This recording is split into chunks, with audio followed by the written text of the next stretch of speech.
He dostlar, Laçın Ömürkən dərəsindən hər kəs salamlayıram. Hər vaxtınız xeyir olsun deyirəm. Bu evdə İlyasov Müslüm müəllimə aiddir. Müslüm müəllim rəhmətə gedib, Allah rəhmət eləsin. Həyat yoldaşı sağdır, övladları sağdır, Allah onlara da can sağlığı versin. Bu ev deməli bizim kəndimizin ən aşağıdan birinci evidir. Demək Kəlmərin bağından yenəndə 4-cü ev sayılır. Bura Kəlmərin bağının axırıdır. Buradan aşağıda artıq ev yoxdur.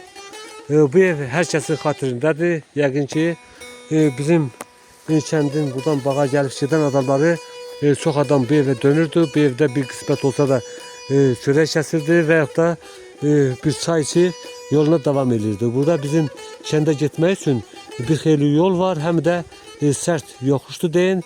Cəmaət yorğun olurdu. Bağda bizim işləyənlərimiz kələmlə, sonra meyvə tərəvəzlə məşğul olanlar çox idi. Yəni buradan gəlib keçəndə yolluq olurdu. Bu evə dönüb bir stəkan çay içirdi.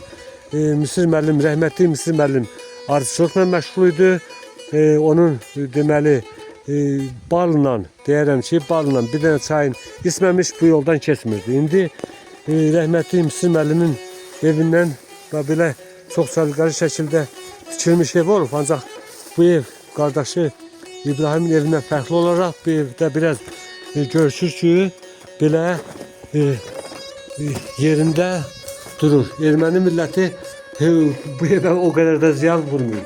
Evin üstü də sonra ola bilsin ki, bu evi sonradan düzəldiklər deyə bilmərəm, ancaq belə bu biri otaqlar dağılıb. Otağın təmir işi olmuyor. Görüşür ki, təmir işi olmuyor. Bu evdə də təmir işi olmuyor, göz qabağındadır. Sonra keçək, arxadan bir dənə bu otaq ev təmirli olub, burada görükür. Ancaq bu evin bu bir tərəfdən belə yəqin ki, pəncərələr olarmış. İki yanaşı pəncərə, bunu dağıdıblar və belə uçurulub dağılıb. Bu evdə yanıq izi görsənmir, ancaq evi söküb dağıdıblar. Qarat ediblər. Bu evdə həmçinin, bu evdə dağılıb tökülür. Evdə yanıq izi yoxdur. Yəqin ki, bu evi tamamilə dağıdıb, qarat edib aparıblar. Evdən o qədər də vəziyyəti pis deyil. Evin durumu çox gözəl şəkildədir. Bu evi təmir etmək həm asandır, həm də elə demək olar ki, münasibdir.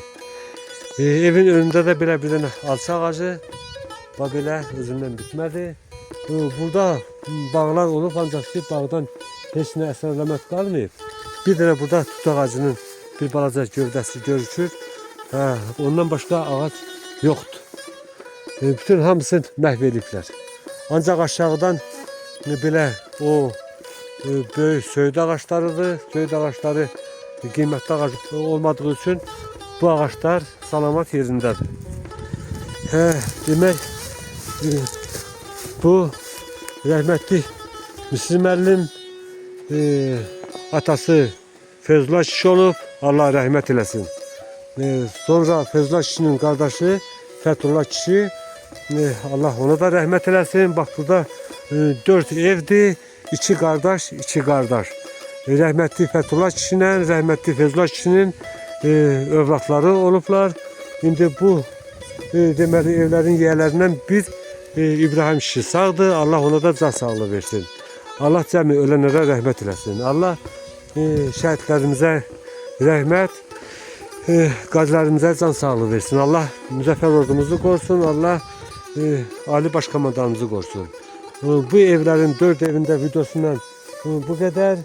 İnşallah xəttə qalın, videonun davamı gələcək. Yəni mən bu evlərin videosunu Kəlmərin bağı ilə yanaşı olan bu 4 evi çəkmişəm. İndi ancaq belə 4 evin də videosunu belə bir göstərəm ki, görünsün ki, bax belə Kəlmərin bağı ilə yanaşı olan bizim 4 evimiz. Ən yaxşı vəziyyətdə olan bu evdir. Rəhmətli Müslüm müəllimin evi. Onu da sonda olsa da vuruluyum ki, Müslüm müəllim özü ziyalı adam olubdu. İngilis dili müəllimi olub. Kəndimizdə ingilis dili dərsi keçir. Yəni biz ondan da dərs almışıq. Allah cəmi hamısına rəhmət eləsin ölənlərə. Yerdə qalanlara can sağlığı. Bir daha şəhidlərimizə Allahdan rəhmət, qazilərimizə can sağlığı, Allah vətənlərimizi qorusun deyirəm. Bu evlərin də videosundan bu qədər. Xəttə qalın, inşallah videonun davamı gələcək. Bir daha videonu izlədiyiniz üçün hər kəsə təşəkkür edirəm. Sağ olun, var olun.